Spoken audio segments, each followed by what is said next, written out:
네, 안녕하십니까. 한의학총각 66번째 시간입니다.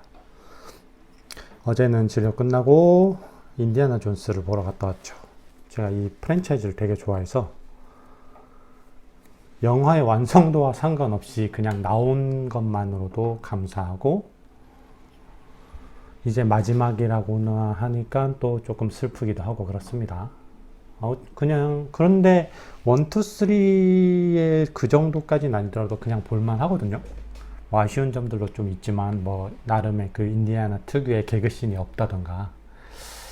근데 그래도 마무리를 잘 한 편 아닌가, 최근 터미네이터에 비하면은. 그래서 한번 보십시오. 자, 저번 시간까지는 상생 상극전면에 대해서 했고, 그럼 이젠 이 오행학설을 진단 과정에서 어떻게 활용할 것인가거든요. 한번 보면은, 자, 여기서 되게 체내의 병리적 상태는, 그러니까 체내의 상태가 외적으로 발현이 되는 경향성을 보이는 거지. 그게 요 문장입니다. 그냥 밖을 보고서도 안에 그 내장 상태를 알 수 있고, 병리적 상태를 유추할 수 있어야 된다는 거지.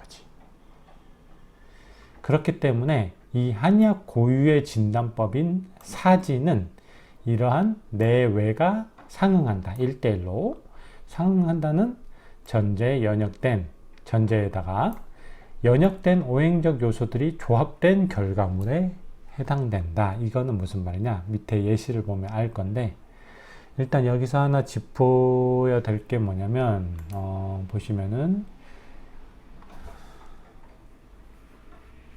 얘 망문문절이라고 하거든요. 사진을, 한의학 고유의 진단법 중에 사진을. 근데 이 망은 바라다, 아니면 바라보다 망이야. 바라보다니까 뭐 전망이란 뜻으로도 쓰이고 뭐 망을 보다라는 뜻으로도 쓸 텐데, 근데 이 바라다라는 뜻도 있거든. 그래서 이게 희망이나 소망할 때 망자이기도 해요, 이 망자가. 그래서 이게 약간 우리가 뭔가를 볼 때는 여러 가지 조금 그래도 단어들 있잖아요. 뭐 보다 시, 보다 관도 있잖아. 근데 왜 망을 썼느냐? 약간 얘네는 제가 볼 때는 신어가는 좀 중립적인 데 비해서 망은 어떤 느낌이냐면 약간 적극적이면서 능동적인 느낌이 들거든.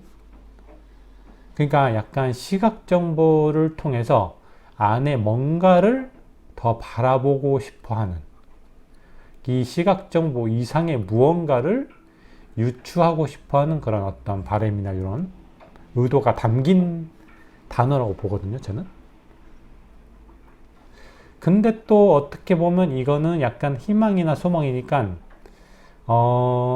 자기가 보고 싶은 대로 본다는 그런 어감도 있잖아. 즉, 어떤 이 관찰하는 주체의 편향적인 성질이 좀 담겨 있는 단어이기도 하거든. 그래서 뭐 이런 뜻, 이렇게 망문문절도 좋지만 보다 중립적인 관이나 시나 찰, 이런 게 더 바람직하기도 하거든요. 의사라는 관점에서는 객관적으로 살펴봐야 되잖아. 그래서 이 관이나 찰이 들어간 게 관형, 찰, 색이라는 문구입니다. 형과 색을 좀 객관적으로 관찰한다. 그래서 이 망문문절의 망은 약간은 편향성이 담긴 단어인 것 같긴 해요, 제가 볼 때. 그리고 요 문은 들을문이죠. 들을문. 들을문인데 뭐 시각 정보를 제외하고 모든 이렇게 들어올 수 있는 것들 있잖아. 시각 정보 제외하고 뭐 있어요? 뭐 촉각은 요거 들어가고 후각이나 미각 이런 것도 다 여기 포함된다고 보시면 돼. 예. 시각하고 촉각 같은 거 빼고. 그 다음에 문, 이거는 물어봐서 아는 거죠. 환자한테 어디가 아프냐, 언제부터 아프냐 이런 거고. 이 절입니다. 절. 절이 뭐냐면 끈다. 절이야. 그래서 절단하되다 할 때 절이 이거거든. 근데 여기서 끈다는 아니겠지. 아예 진맥하다라는 뜻이 있어요. 그래서 여러 촉진 방법 중에 진맥하다를 절이라고 해서 따로 빼놨어. 사실상 요 앞에 세 개는 일반적으로도 양방의학 쪽에서도 많이 하는 거잖아. 근데 요게 사실상 요것 때문에 요 사진이 한의학 고유의 진단법이 되는 거지. 요 진맥 과정이 있으니까, 그지? 그래서 쭉 보면은 일단은 요 진단 과정에서 오행을 활용하되 뭘 살펴볼 거냐? 색을 살피는 거. 망색을 먼저 볼 거예요. 그리고 다다음 시간에는 특정 맛이 강하게 느껴지는지를 문진하는 것들, 뭐 이런 것들인데, 오늘은 이거 다 할 수 있을지 모르겠네. 한번 해볼게요. 자, 색을 살피는데, 일단은 첫 번째, 체외로 드러난 색과 체내의 변화 간에는 어떤 상응성이 존재한다는 전제가 있어야겠지. 그지? 그래야 우리가 밖에서 색을 살피는 게 어떤 진단적으로 의미가 있겠죠. 그래서 이렇게 쭉 나와 있는데, 이건 뭐냐면 인체 외부로 드러나는 색은 1차적으로는 장부, 그지? 그리고 2차적으로는 그들과 연계된 경락의 변화에 상응하며 변화된다 이거야. 아시겠죠? 그래서 장부랑 경락이 내부에서 변화하는데 그거에 거의 동기화돼서 인체 외부의 색도 변한다 이거지. 이 대전제가 있어야만이 이 색을 살피는 망색 과정이 진단학적으로 의미가 있게 되는 겁니다. 그래서 이 대전제가 상당히 중요하겠죠. 요 문장이.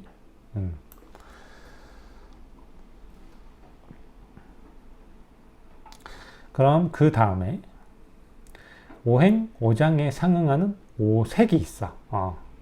어떤 특정 장이 어떻게 변화하면 어떤 색이 주로 나타난다. 이런 게 있겠지. 유추할 수 있는. 그것 다 오행적으로 보는 거예요.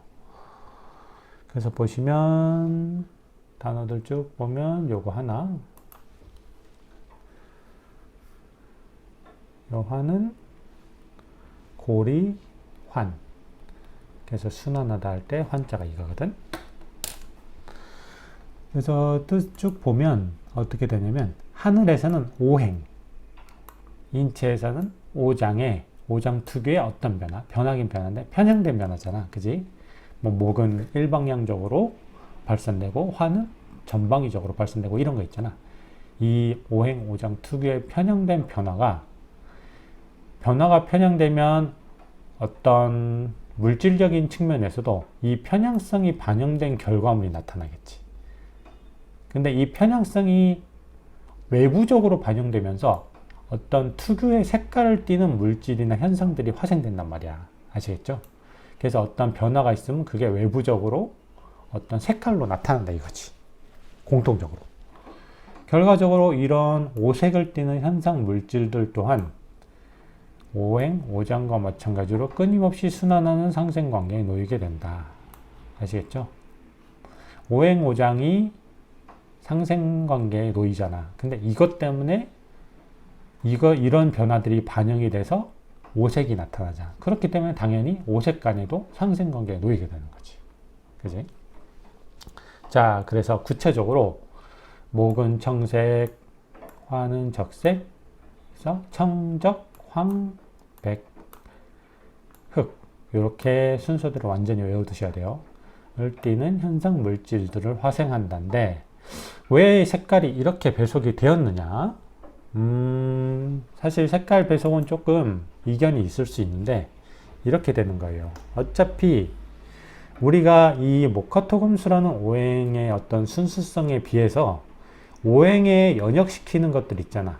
나무든 간이든 심이든 이런 것들 있잖아. 불이든 실제 불 이런 것들은 오행적으로 순수하지 않다고 했잖아요. 제가 약간의 편향성을 띠고 있다고 했거든. 그래도 이것들로부터 어떤 색깔을 뽑아내야 되니까 어떻게 한 거냐면 일상적으로 좀 용이하게 관찰할 수 있는 물질이나 현상들 중에서 그래도 오행을 조금 되게 가장 가깝게 반영하는 물질들을 5개를 뽑은 거야. 뭐겠어요? 나무, 불꽃, 흙, 그리고 금속하고 되게 깊은 물속 이렇게 5개의 물질을 일단은 추려낸 거지. 그러면 이거 나무는 대충 멀리서 보면 푸른색을 띠죠. 특유의 그 청색을 띠고, 불꽃은 당연히 적색, 흙은 황토색을 띠죠. 그지? 그리고 금속은 반짝반짝 빛나니까 백색이라고 보고, 물이 깊은 곳은 정말 까맣죠. 그래서 흑색이라고 보는 것 같아. 그래서 이 대표적인 물질들, 그래도 오행을 가장 깊이 반영해 준다고 생각되는 대표적인 5종의 물질들을 먼저 뽑아내고, 여기서부터 이들이 가진 색깔을 이렇게 오행에 배속을 시킨 거지. 그런데 사실 이렇게 보는 게 더 정확할 것 같아. 정말 근본적 입장에서 있잖아. 근원적 방향성 관점에서는 어때요? 목과 화는 발산하잖아. 빛을 완전히 반사시켜야 돼. 반사야, 반사. 역으로 금과 수는 뭡니까? 빛을 흡수하겠지. 그지? 그래서 어떻게 보면은 빛을 완전히 반사하는 색은, 반사는 어떻게 돼요? 순백색이 된단 말이야. 그지? 모든 빛을 반사하니까. 완전 흡수하면 어떻게 돼? 블랙홀이 무슨 색입니까? 검정색이잖아. 모든 빛을 흡수하기 때문에 그렇거든. 그래서 완전히 흡수하면 순흑색이 되는 거지. 뭐 완전 순흑색에 가까운 색을 계속 개발해내고 있죠. 페인트 같은 걸로. 그래서 이 어떤 오행의 근원적 방향성을 봤을 때 색을 굳이 배치를 하면은 약간 이렇게 돼야 될 것 같거든요. 화는 순백색이야. 그리고 수는 모든 빛을 흡수하기 때문에 순흑색이지. 블랙홀과 같이.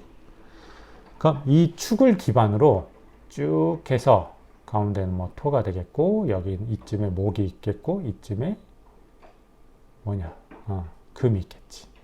이런 식으로 배속을 해야 될 것 같아. 그래서 포토샵이나 이런 데 그 색깔 쭉 나오는 거 있잖아요. 팔레트 같은 거 보면 여기가 백색이고 여기가 흑색이고 요 사이에 있는 수많은 그라데이션 돼서 점점점 진해지는 회색들 있잖아. 그거에 요거를 배속시킬 수도 있을 것 같아요. 아시겠죠? 근데 이렇게 약간 무채색으로 해버리면 실용적으로 조금 의미가 없잖아. 적용하기도 좀 힘들고. 그래서 직관적으로 이런 식으로 청적 황백흑으로 배속을 시킨 게 아닐까라는 유추를 해봅니다. 아시겠죠?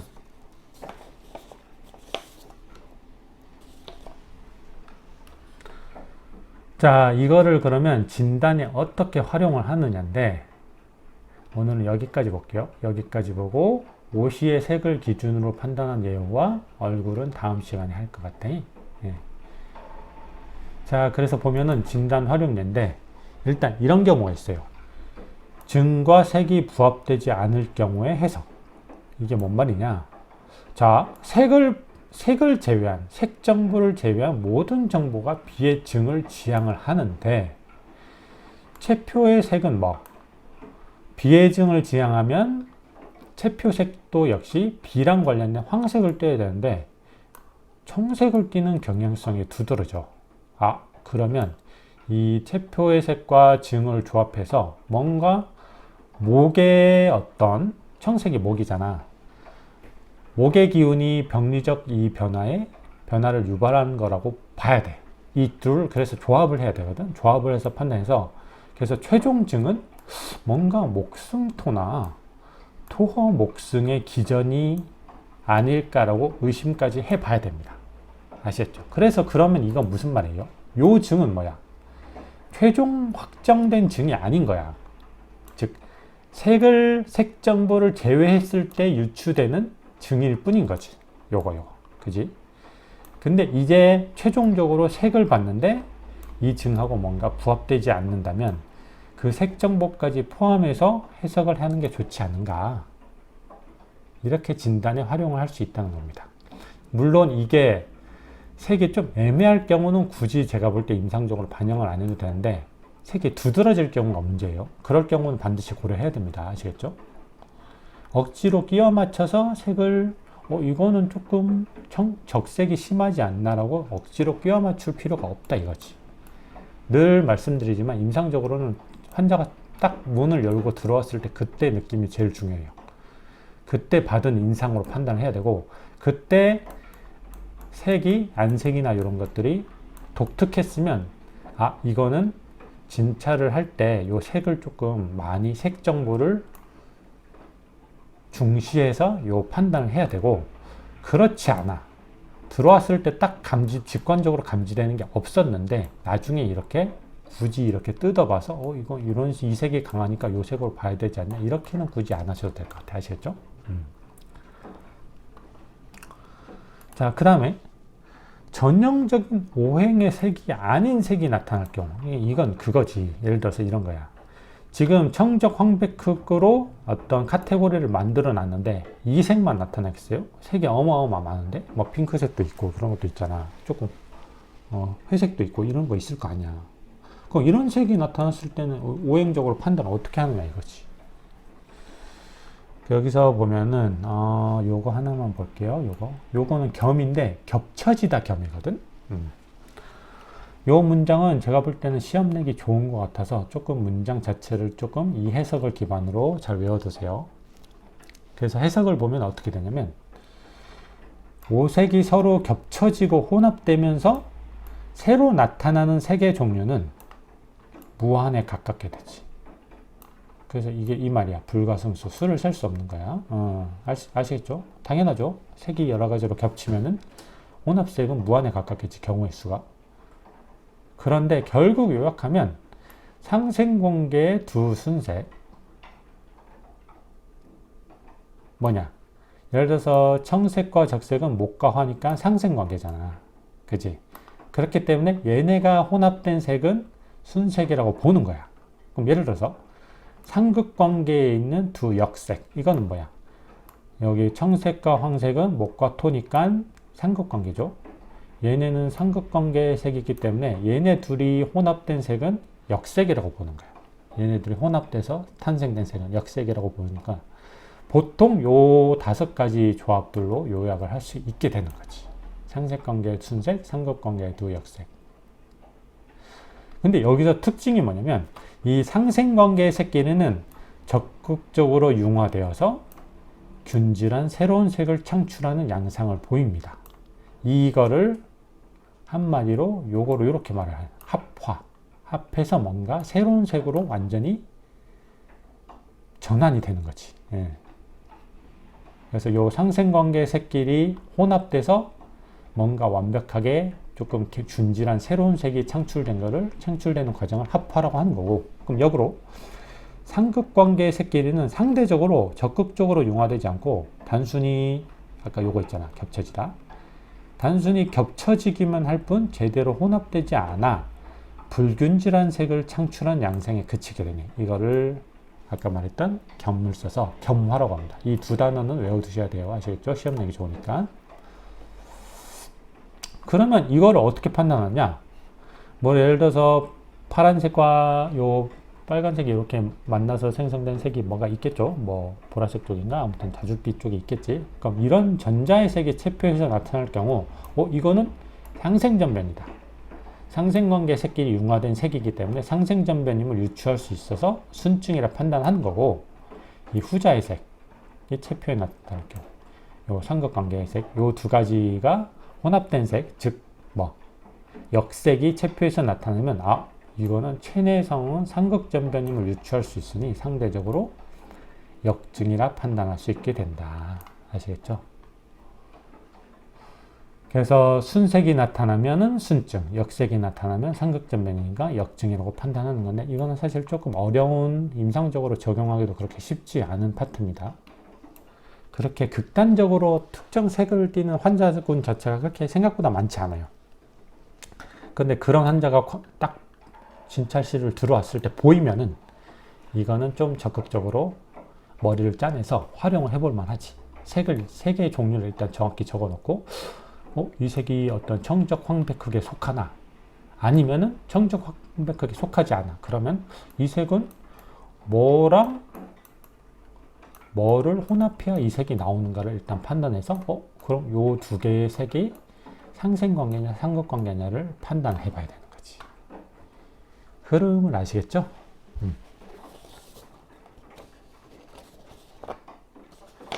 그냥 다음 것까지 하고 마칠게요.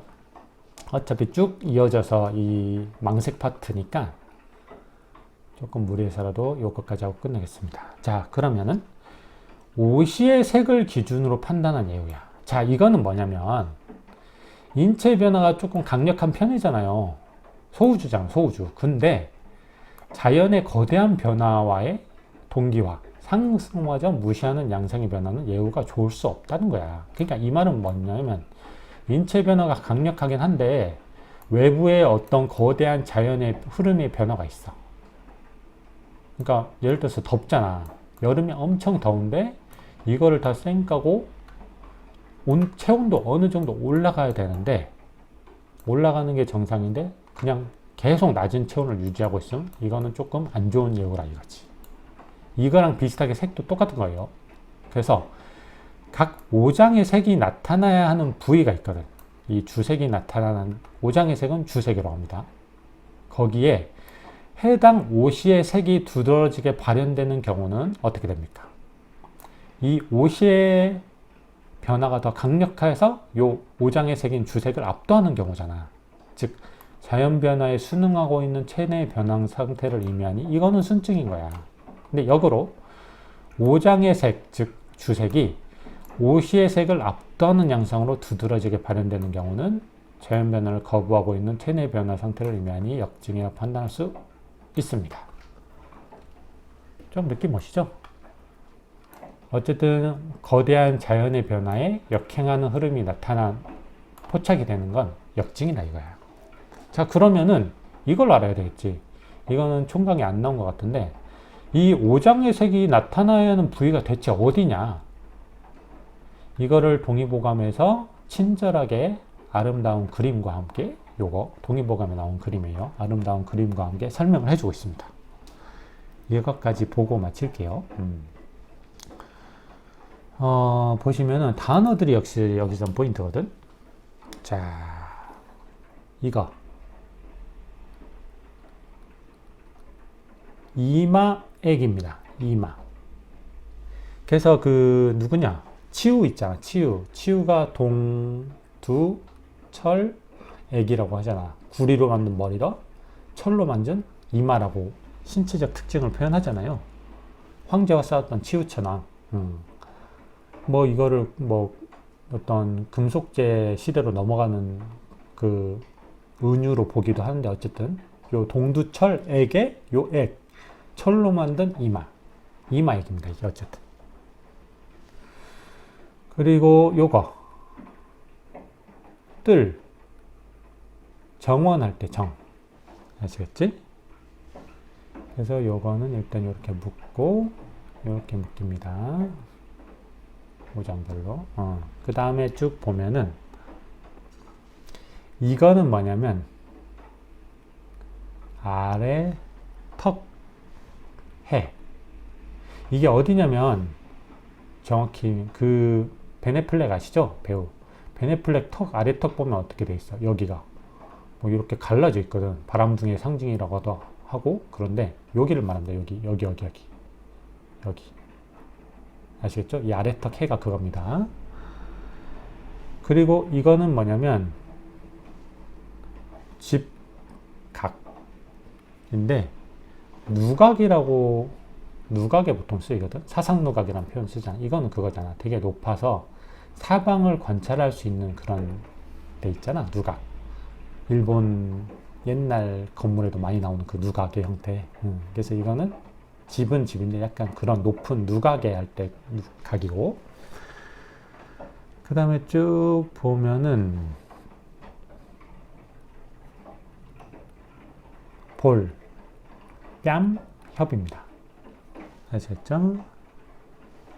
그리고 이거 아까 관령 찰색할 때 나온 거. 찰, 살피다 찰, 통찰, 관찰하다 할 때. 자, 그럼 이제 볼게요. 이마는 이마 있잖아. 그냥 볼록 태운 이마. 이거를 천정이라고 하면서 심해 배속을 시키는 거야. 여기는 심해 부위입니다. 그리고 쭉 가운데로 가요. 가운데로 가서 요거 얼굴의 가운데 있는 외모의 상당한 부분을 차지하는 게 요 코죠. 코는 가운데이기 때문에 B에 배속을 시키는 거야. 그리고 쭉 보면은 어떻게 돼? 요 아까 말했던 아래턱 있잖아. 아래턱 해. 여기는 신에 배속을 시키는 요 해. 즉 축이 어떻게 돼요? 태양인 심, 중인 비, 태음인 신. 요 축을 기반으로 일단 동적인 데가 어디죠? 심장이 어디 있어? 폐가 두 개 있으면 약간 왼쪽에 치우쳤잖아. 그래서 약간 왼쪽이 동적이니까 왼쪽이 양으로 보고 간과 폐 중에 간이 양이잖아. 그래서 왼쪽 뺨 쪽에는 뺨 때리는 쪽에는 간을 배속시키고 오른쪽 뺨 쪽에는 폐를 배속시키는 거야. 아시겠습니까? 그래서 태양, 태음, 소음, 소양 이렇게 되겠지. 굳이 사상으로 나누면. 그래서 굳이 표현하면 이마는 뭐예요? 가장 높은 곳에 평평한 형상이기 때문에 뭐겠어요? 하늘에 있는 정원이라고 표현한 거야. 가장 높은 곳, 하늘에 있는 평평한 곳이니까 정원이라고 표현한 거고. 자, 이거는 또 하나만 더 짚어드릴게. 이 승장이라는 게 나오는데 이거는 어디냐면 우리가 아랫입술로부터 쭉 밑으로 만져보세요. 가운데 라인 따라 쭉 만져보면 오목 들어간 데가 보여. 요 사이쯤에. 아시겠어요? 또 보고 때문에 요 사이쯤에 오목 들어간 데가 보이거든. 그러니까 입술이 튀어나오고 밑으로 갈수록 조금 오목 들어갔다가 다시 턱으로 가면서 약간 또 튀어나오잖아. 그래서 요 오목 들어간 부위를 승장혈이라고 해. 승장혈. 그래서 요 승장혈이라는 오목한 곳과 대비되는 요 아래턱은 다시 어떻게 돼? 튀어나오잖아. 그지? 아래턱에 튀어나오면서 가장 아래쪽 그 땅에서 모든 것을 높이서 바라볼 수 있는 거기 때문에 각이라고 붙인 거지. 지각. 그래서 약간 두 개가 상대적이죠. 가장 높은 곳에 있는 이마는 가장 높은 곳에 있기 때문에 일단은 천을 붙였어. 얘는 가장 아래턱은 가장 낮은 곳에 있기 때문에 지를 붙였지. 그지? 천과 지를 붙였는데 형상이 얘는 어때? 평평하기 때문에 정원이란 걸 붙여서 천정이 되는 거고 얘는 승장렬보다 높이 튀어나와서 모든 곳을 바라볼 수 있다고 먹기 때문에 누각할 때 각을 써서 지각이라고 한 거야. 그래서 천정과 지각 요 축을 기반으로 비와 폐, 간을 다 배속을 시킨 거지. 신은 또 어떻게 돼요? 모든 장에 전기가 이렇게 흘러 들어오잖아. 그래서 요 각이라는 표현이 좀 어울리기도 하죠. 모든 곳을 바라볼 수 있는 그런 느낌이. 그래서 다른 용어는 그렇게 중요하지 않고 요 축, 이마인 천정은 심, 가운데에 있는 코는 비, 그리고 아래턱, 맨 아래에 있는 아래턱은 신에 배속을 시키고 그 다음에 요 축을 기반으로 동적인 왼쪽은 왼쪽 뺨은 간, 정적인 오른쪽 뺨은 폐에 배속을 시킨다. 이게 각 오장의 주색이 나타나야 되는 부위라고 보시면 됩니다. 아시겠죠? 그럼 오늘 이 오행의 진단 과정의 활용예 중에 색을 살필 수 있는 그런 색을 살피는 방법들에 대해서 간단히 알아봤고 그 다음 시간에 또 다른 것들 맥도 한번 볼게요. 맥도 재밌습니다. 맥은 또 제 조금 전공 파트이기도 하고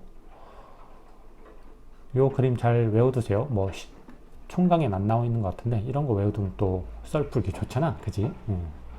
그리고 가장 중요한 점 색이 딱 봤을 때 두드러질 때만 이걸 적용해라. 두드러지지 않은데 그냥 끼워 맞춰서 억지로 이거는 적색이 심한 게 아닌가 하고 끼워 맞추지 말아라 이거죠. 아시겠죠?